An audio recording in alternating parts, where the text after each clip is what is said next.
Imagine this. You finally get the thing you've been working toward.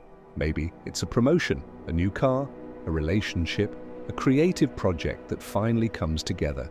And for a moment, maybe a few hours, maybe a couple of days, you feel good, you feel full, satisfied, like this was the thing you were waiting for. But then it fades, the feeling slips through your fingers, and before you know it, your mind is already reaching for the next goal, the next craving, the next fix. And here's the strange part. This cycle isn't unusual. It's not some glitch in the system. It is the system. Arthur Schopenhauer, one of the most brutally honest philosophers to ever put pen to paper, saw it clearly. You're not meant to stay satisfied, not because you're doing life wrong, but because that gnawing sense of not enough is built into the very structure of human existence. Let that sink in for a second. We live most of our lives chasing something, and when we get it, it never fully delivers. It might give us a hit of pleasure, sure, but then what? We feel bored, or empty, or restless, and we start chasing again. So here's the question. Why does satisfaction never last? Why does everything that once thrilled us start to feel ordinary? Why do we keep feeling like something's missing, even when we have more than we ever imagined? Schopenhauer thought the answer lies in something deeper than psychology or culture or modern life. He thought it had to do with what he called the will. Now, don't let the word throw you off. This will isn't just your conscious drive to get things done. It's more primal than that. According to Schopenhauer, the will is this invisible, unstoppable force that pushes all living things to keep striving. It's not rational. It doesn't care about happiness or peace or satisfaction. It just wants. It's hunger without an endpoint, desire without reason, a force that's always reaching for more, even when it has no idea why. And here's where it gets uncomfortable. That force, it's inside you. It's behind your ambition, your attraction, your goals, your scrolling, your spending, your achievements. It's not bad, but it doesn't rest. And because of that, neither do you. You're always moving towards something. Even when you say you want peace or contentment or simplicity, what you're really saying is, I want to feel something that ends the restlessness, but that restlessness is baked into the system. And the moment you satisfy one craving, the will just picks another target. It's like being on a treadmill that only speeds up when you think you've reached the end. And here's the twist. Most of us sense this. Even if we can't put it into words, we've felt the truth of it in our bones. We get the thing we thought would complete us and then find ourselves wanting more. Not because we're greedy, not because we're broken, but because we're wired that way. It's unsettling, right?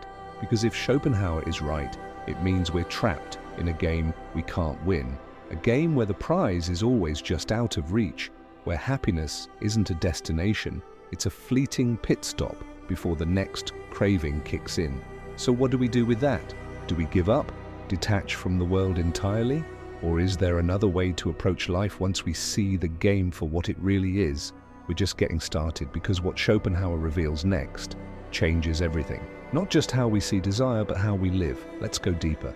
If you've ever felt like your mind is constantly restless, like you're chasing peace, but never quite arriving, Schopenhauer would say you're not alone. In fact, he'd argue that's the default state of being human. But to understand why, we have to look at something he saw that most people miss. Desire is not a mistake. It's not even a side effect of living. It is the engine of existence. Think about it. The moment we get bored, we reach for something. Our phone, food, music, anything. That discomfort in silence, that itch for stimulation, that's the will rising up again. It never sleeps. It just shapeshifts. Now here's where things get even more uncomfortable, because the will doesn't care if you're happy. It doesn't care if you're healthy or fulfilled or at peace. It just wants to keep moving, and your suffering, that's just collateral damage. Schopenhauer put it bluntly, life swings like a pendulum between pain and boredom. When we don't have what we want, we feel pain. When we get what we want, we feel bored. And so we jump from craving to craving, hoping the next thing will be the one that finally sticks, but it never does. Because once the desire is gone, so is the meaning we attach to it. And we're left with a void, so we chase again. Sound familiar? Now here's the part that hits hard. Even when life is good, even when we're successful, even when we have it all, that something's missing feeling doesn't go away. It just hides behind our distractions. And Schopenhauer believed that modern life only makes this worse, because the more options we have, the more things we can chase, the more the will has to feed on. Social media, dopamine-driven apps, endlessly scrolling, buying, consuming. We live in a culture that celebrates craving, not fulfillment, not stillness, not wisdom, just craving. And what happens when the craving never ends? We start to lose touch with ourselves. This is where Schopenhauer gets eerily close to modern psychology. See, psychologists talk about something called hedonic adaptation. It's the idea that no matter how big the high, we always return to our baseline. New phone, exciting for a few days. New partner, feels amazing until the spark fades. Even big achievements eventually become your new normal. And you're back to square one. But Schopenhauer saw this long before neuroscience ever confirmed it. He believed that this constant hunger wasn't a bug in the system, it was the system. So here's the hidden truth. We're not suffering because we're failing. We're suffering because we're stuck in a cycle that never ends. And most people live their entire lives without ever realizing it. They think, if I just make a little more money, if I just fix this relationship, if I just find my passion. But the lie is this: fulfillment is always one step away, and the moment you take that step, the target moves again. So what's the answer? Is this just a hopeless cycle of endless craving? Not quite. Because while Schopenhauer was brutally honest about human suffering, he also pointed towards something deeper, a different way of engaging with life. And that's where things get interesting, because once you understand the game, you can stop playing by its rules. And maybe finally find a different kind of peace. You know what's strange? Most people would never describe their lives as being driven by suffering. They'd say they're working hard, chasing goals, improving themselves, maybe even living the dream.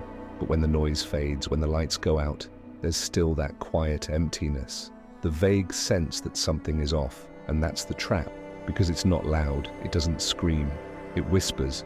Schopenhauer believed that the biggest danger in life isn't pain, it's distraction. Because distraction keeps us asleep. We fill our time with little pleasures, a new series, a vacation, a hookup, a gadget. We numb ourselves just enough to keep going, but we don't ask the real question: why do I always need to numb myself at all? And modern life, it's perfectly built for that kind of forgetting. Every scroll is a new craving. Every notification is a micro hit of dopamine. Every commercial whispers, "You're not enough until you buy this." And so we stay on the treadmill.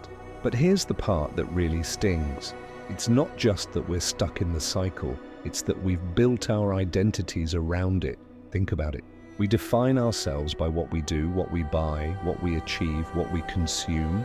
And when we stop chasing, when we pause, there's silence, there's space. And in that space, a terrifying question echoes: who am I without all of it?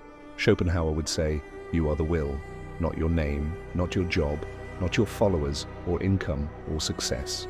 Just a blind, pulsing force that wants and wants and wants. It doesn't care about fulfillment, it just wants the chase. And once you see that clearly, something shifts. It's unsettling, but it's also liberating, because when you realize the game, you can choose to stop playing it on autopilot. But here's where things get even darker. This isn't just about you, it's about all of us. Because what happens to a culture that feeds the will endlessly? You get burnout as a badge of honor. You get addiction disguised as ambition. You get people smiling on the outside and crumbling inside. You get a world where rest feels like laziness and stillness feels like failure. And eventually the system breaks, the mental health crisis, the rising loneliness, the endless self-help content that promises peace but just adds more noise. It's all symptoms. Symptoms of a deeper sickness, a world that worships wanting and fears being. And that's what Schopenhauer was really trying to show us, that suffering isn't a personal flaw. It's built into the very structure of life. Unless we wake up, not by numbing ourselves, not by chasing the next thing, but by seeing through the illusion that craving will ever complete us, because it won't. And once that truth lands in your gut, not just your mind, that's when the possibility of real peace appears. It's not flashy, it's not comfortable, but it's real. And in part 4, we're going to talk about exactly how to break out of this, what Schopenhauer believed was the only way to stop being a slave to your own will and actually start living.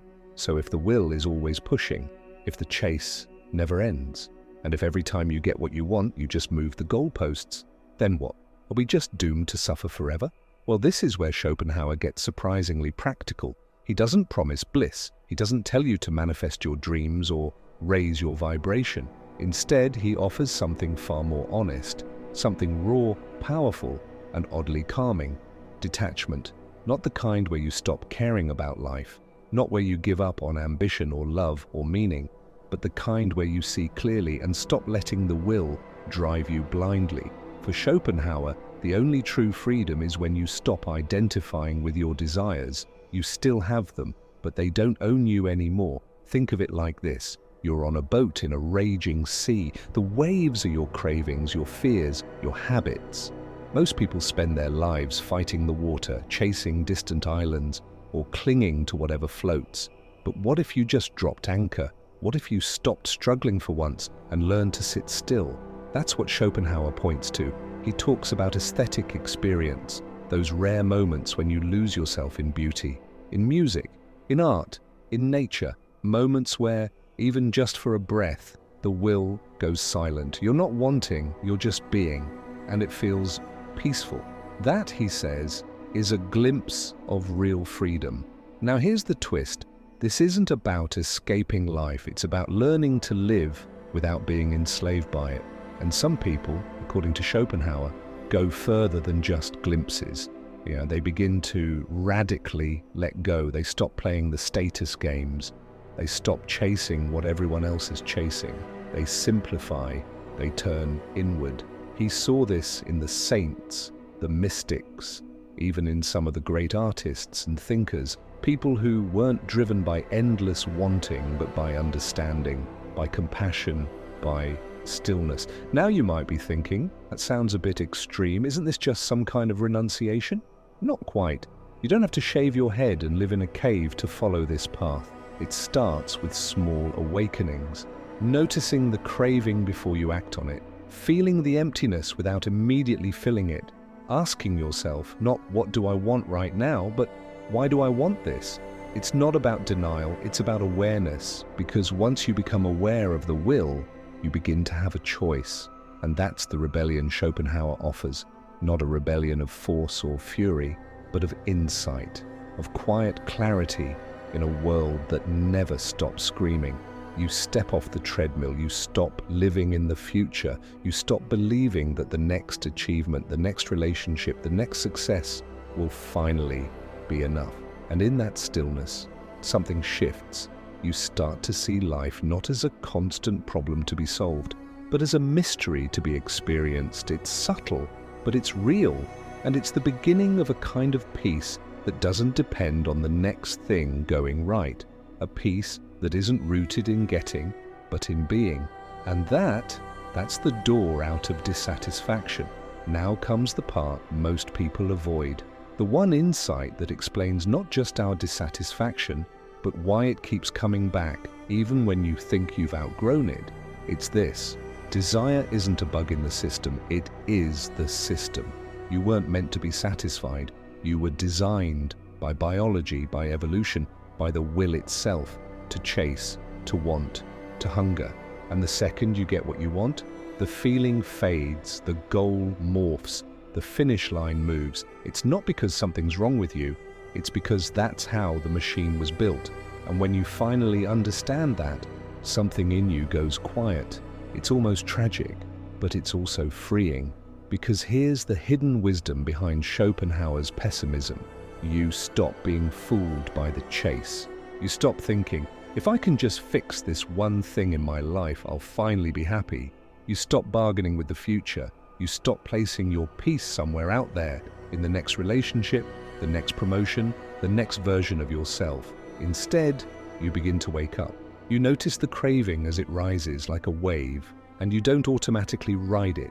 You don't fight it either, you just observe. You become the one watching the wanting. And that's the shift Schopenhauer was pointing toward, not a happy ending, but a clear seeing, a kind of inner stillness that doesn't depend on what happens next. It's not the easy path. There's no applause, no dopamine hit, no 5-step checklist to enlightenment. Just the slow, steady unraveling of illusions. You start to see pleasure for what it is, a brief pause in the storm. You stop mistaking it for peace. You start to feel the space between your thoughts, the silence under the noise, and you begin to realize that space was always there. You just never stopped long enough to notice it. In that space, you are not your cravings, you are not your failures, you are not even your story. You are the awareness beneath all of it.